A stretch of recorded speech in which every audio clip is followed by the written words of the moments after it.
$200,000 range. And then 24 hours later, Alexa Filippo, she went on ESPN and she was like, well, the players still aren't happy with that. And a lot of people are like, wait, why? What's going on? Like 1.1 million, that's a huge increase, because if you guys remember, the maximum salary in the WNBA for this past season was around $220,000. So obviously that's a massive increase if the max is going to go to 1.1 million. So fans were confused on that. And then Annie Costable. So if you're confused, you're definitely not the only one. That's exactly how most WNBA fans feel right now. The league puts out this offer with a max salary of $1.1 million. Then, just one day later, the players' union comes out and says they're not satisfied with it. Instantly, everyone on social media starts asking the same question. Why would anyone turn down a deal that raises the max salary from around $200,000 to over $1 million? But here's the part almost nobody is mentioning. That big $1.1 million number might not be as simple as it sounds. The real situation is a lot more complicated than just players being greedy or owners being cheap. With sports, and basically said the $1 million offer isn't what it seems, and the 1.1 million wouldn't be their base salary. The base salary would still be that 850,000 number, and then you could get up to 1.1 million if you reach the different bonuses throughout the season. And honestly, you guys, these details do not matter. This does not matter. What has transpired over this last 72 hours doesn't matter at all. Let's break down what really happened over the last few days. First, the WNBA went public with their offer. They announced the max salary would be $1.1 million. The average would be around $500,000, and the minimum would fall in the $200,000 range. When you look at it like that, it sounds like a massive jump. The current max is only $220,000. So for the top players, that's basically a 5-time increase. But then Alexa Filippo went on ESPN and said the players still weren't satisfied. And naturally, fans lost it. The comment sections exploded instantly.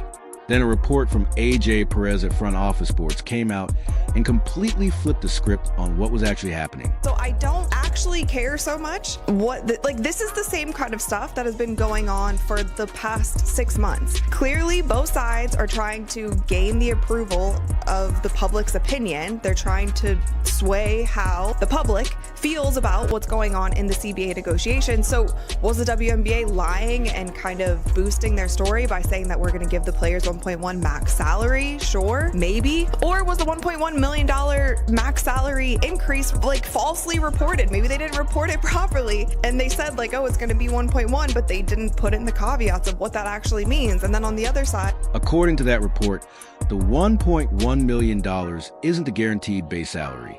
The base salary would actually be $850,000. To reach that $1.1 million number, players would need to hit certain performance bonuses during the season. And suddenly, the whole deal looks totally different, that you're not guaranteed that full amount just for being a max contract player. You have to earn that extra $250,000 through incentives. Now, things are getting messy. We got two completely different stories being told in public. The league's version sounds extremely generous, but the players' version makes it look like smoke and mirrors. And fans are stuck right in the middle trying to figure out what's actually true. August Time have also come out and said the WNBA is just trying to put lipstick on a pig, and it's that we've heard everything from all sides. It doesn't change anything. It seems like they're at the exact same point in the negotiations, and I have no clue who to trust. And I don't trust anyone. To be honest, I do not trust what anyone is saying, and my mind is just just tell me if there's gonna be a season next year. And I feel like that's the opinion of most fans. And honestly, this is the real issue with how all of this is unfolding. It's clear both sides are more focused on winning the PR battle than actually negotiating behind closed doors. The league leaks their side of the offer to make it look as good as possible. Then the players have to push back publicly just to keep their leverage. And every tiny development gets reported like it's some huge breaking update, even when nothing has really changed. This exact cycle has been happening for 6 straight months. A leak, a reaction, a clarification, outrage, and then the whole thing repeats. The longer this drags on, the the less fans are going to care about any of the actual details. Watching other things on television, they're watching football, they're watching the NBA, they're watching college basketball, and they're basically saying, like, go ahead, do your thing. Like, you guys can argue and figure it out or don't figure it out. Just kind of let me know if there's going to be a season. And that's just kind of how I feel at this point in time. Like, I think it would be a waste of my time to share with you guys the details that are being shared, because I don't know if any of it's true. And we don't know what the WNBA players want. The WNBA players have never once come out and said, we want this max salary, we want this revenue share. Just think about where we are on the calendar. It's January. The sports world is completely focused on football right now. The NBA is rolling and college hoops is starting to heat up. The WNBA season ended 4 months ago, so all the casual fans have already moved on. The only people still paying attention to these negotiations are the ones who have already made up their minds. You got one group saying the WNBA has never turned profit, so the players are asking for way too much. Then you got another group that's going to support the players no matter what they ask for, even if the demands aren't realistic. Neither of these groups is changing their opinion based on whether the max salary is $1.1 million or $850,000 plus bonuses. So you really have to wonder, who are they even trying to convince now? Kelsey Plum did an interview where she said, like, we want 50% of the revenue sharing, just like the NBA has. So that seems to be the number. I don't think there's any way that they get that, especially during this CBA. And I also think that there's certain camps right now with WNBA fans. I feel like there's a camp who believes that the WNBA hasn't profited in forever, and they think the women are asking for too much, and they're just always going to kind of side with the WNBA and be like, the players need to be great. Now, let's talk about what the players are actually asking for, because honestly, that part has been pretty unclear the entire time. The union have never publicly listed their exact demands. We don't know what max salary they're targeting. We don't know the revenue sharing percentage they're fighting for. Everyone is just guessing based on bits and pieces. There was that interview where Kelsey Plum mentioned wanting a 50% revenue share to match what NBA players get. If that's truly what they're aiming for, then we're having a completely different conversation about whether that's even realistic for a league that has operated in the red for most of its existence. Other off-season leagues that have been in the picture, and how pretty much everybody in the WNBA PA, or the people who are part of that committee, they are now all signed to one of these off-season leagues, and some of these leagues that could rival the WNBA. I will just say this. I don't think any of these off-season leagues succeed in the long run, like past the next few years, if the WNBA is not a thing. The players who are playing in these off-season leagues, the salaries that they're getting in these off-season leagues, the worth. But here's what's making the situation even more complicated. You've now got all these other basketball leagues popping up during the off-season. There's Unrivaled paying players 6 figures for a 3-on-3 tournament. There's Project B offering massive paydays for 2-on-2 events. Athletes Unlimited is still around, though it doesn't have many big-name players. And here's the kicker. Most of the players on the WNBA's own negotiating committee have already signed on to play in these other leagues.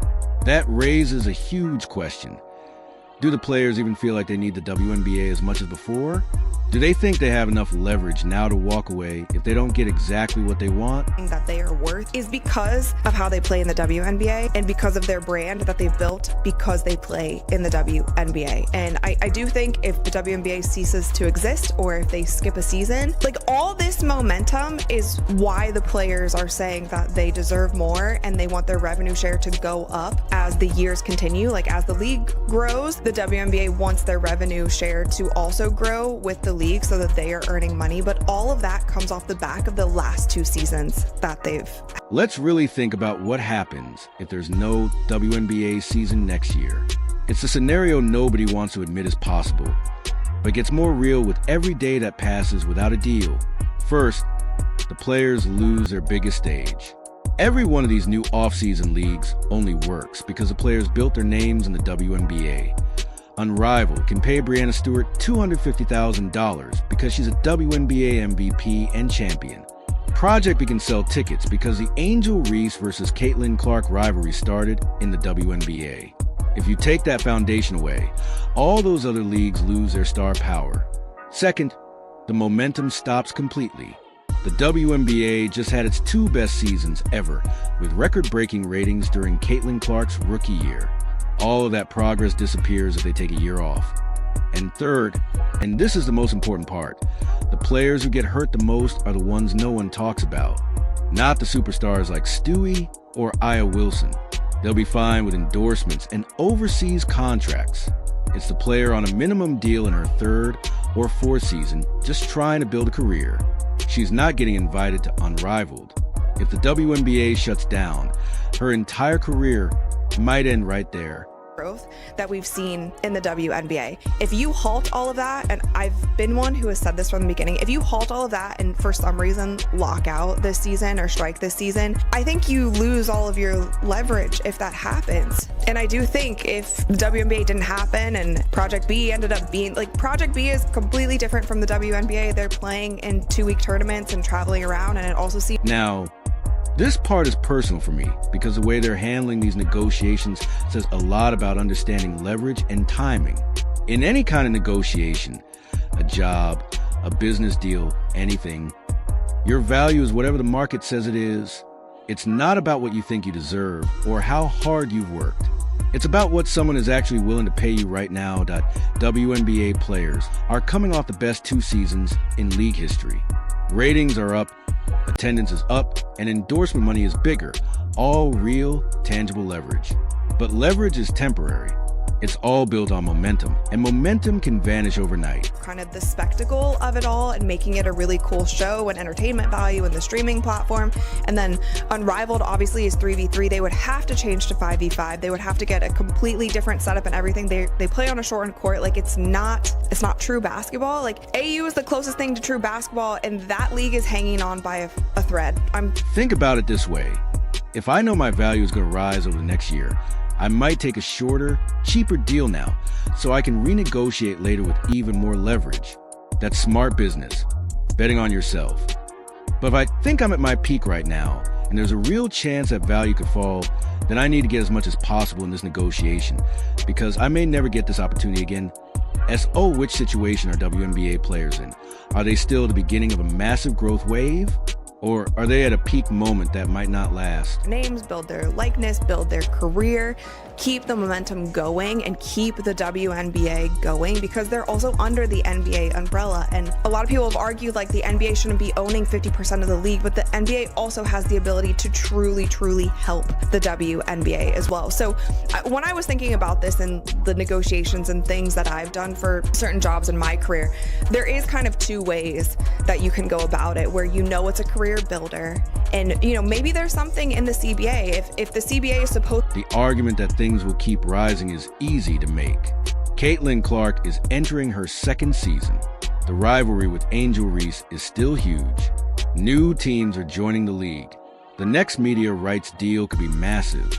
If all of that leads to even higher ratings and more money, then holding out, even risking a lockout, makes sense. But the opposite argument is just as strong. Caitlin Clark's rookie season was a once-in-a-generation moment. The hype around her was something the league had never experienced before. You can't repeat that. The novelty fades, and if ratings drop even a little next season, the players suddenly lose a ton of leverage. And then there's the NBA's role. The WNBA is co-owned by the NBA and its team owners. People say the NBA has too much control, and maybe that's true. But the NBA also provides resources, arenas, infrastructure, and legitimacy that would be extremely difficult to replace. None of these new off-season leagues will try to be a full 5-on-5, full-season replacement. Unrivaled is 3-on-3. Project B is more entertainment than pure basketball. They don't have the structure or experience to run a full major league. That's not something you build from scratch overnight. If there's no season, you lose a year of Clark's prime. Rivalries cool off, and all the new casual fans disappear. The media narrative flips from the WNBA is growing to the WNBA is collapsing. And honestly, this whole PR battle they're fighting is pointless. The hardcore fans already picked their side. The casual fans don't care about negotiations. They just want to know if there will be games that I think they'll get a deal done at the deadline. Both sides need each other. But I've seen enough of these situations to know that sometimes ego wins and everyone loses. Right now, the league has offered a big raise, but the details are blurry. The players want more, but haven't said what more actually is. And fans are exhausted by all of it. I don't trust anyone's version of the story. Everyone has an agenda, but in the end, I still think a deal gets done.